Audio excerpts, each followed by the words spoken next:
இப்போது நம்மளோட ஆயிலோட இதை பாருங்கள். இதுலேயே ஏன் சக்கையோடு ஊறுதுன்னா, அப்போ தான் உங்களுக்கு வந்து அந்த சக்கை நம்ம வந்து ஆஃப் ட்ரைட் தான் பண்ணி போடுறோம். இதில் லீவ்ஸ் எல்லாத்தையும் மூலிகை எல்லாமே பாதி ஈரப்பதத்தன்மை இருக்கும்போது தான் நம்ம எண்ணெயில் போட்டு காய்ச்சிரும்.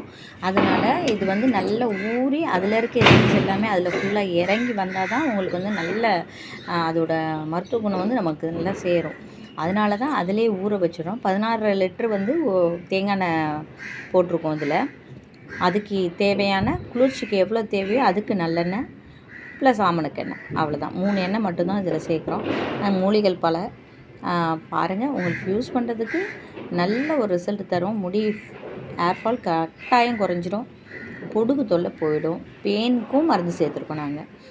அதுக்கு என்ன தேவை இருக்கோ வெப்பாலை இலையும் ஷேக்காயோட இலையும் போட்டு அதில் காய்ச்சிருக்கோம். நல்ல குளிர்ச்சி கொடுக்கும். இப்போ இருக்கிற பிள்ளைங்க எல்லாமே ஹெல்மெட் யூஸ் பண்ணுறாங்க, பொல்யூஷன் ஜாஸ்தி இருக்குது, அதனாலேயே உங்களுக்கு போட்டு அதிகமாக இருக்கும். அதனால் இந்த ஹேர் ஆயில் யூஸ் பண்ணும்போது உங்களுக்கு பொடுகு தொல்லையும் குளிர்ச்சியும் தந்து முடி ஹேர் ஃபாலை கட்டாயமாக குறைச்சிடும்.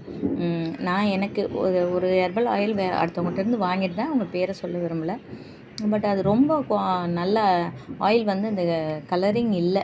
இந்த மாதிரி உங்களுக்கு வந்து ஒரு கலர் கிடைக்கல. பார்த்திங்கன்னா அந்த கலர் வந்து இல்லை. நான் அவங்களுக்கு குறை சொல்ல விரும்பலை. இப்போ பாருங்கள், நம்மளோட ஆயில் கலர் தெரியுதா உங்களுக்கு? நான் அதை அவங்களுக்கு வேணால் நான் காட்டுறேன்.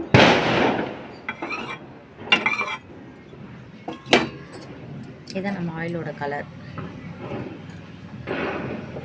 தெரியுதா? நம்ம ஆயில் கலர் வந்து நல்ல பியூராக இருக்கும். அதனால் நல்ல மணமாகவும் இருக்குது, வாசனை ரொம்ப ஜாஸ்தி. ஏன்னா இதில் மகிழம் பூலாம் நம்ம நல்லா சேர்க்கறனால, நம்ம வீட்டிலே இருக்குது மகிழம் பூ எல்லாமே. மகிழம் பூ, செம்பங்கி அதெல்லாம் சேர்க்கறனால காய வச்சு போடுறோம் அந்த பூவெல்லாமே. அதனால நல்ல மனம் இருக்கும். நம்ம சாதாரண தேங்காய் எண்ணெயிலே செம்பக பூவையும் மகிழம் பூவையும் சேர்த்து வச்சாலே நல்ல ஆயில் வந்து வாசமாக இருக்கும். வாசனைக்காக அது மட்டுமே செய்கிறோம், வேறு எதுவும் எசன்ஸ்லாம் ஆட் பண்ணுறது கிடையாது. இப்போ பாருங்கள் எண்ணெயோட கலர் எப்படி இருக்குது.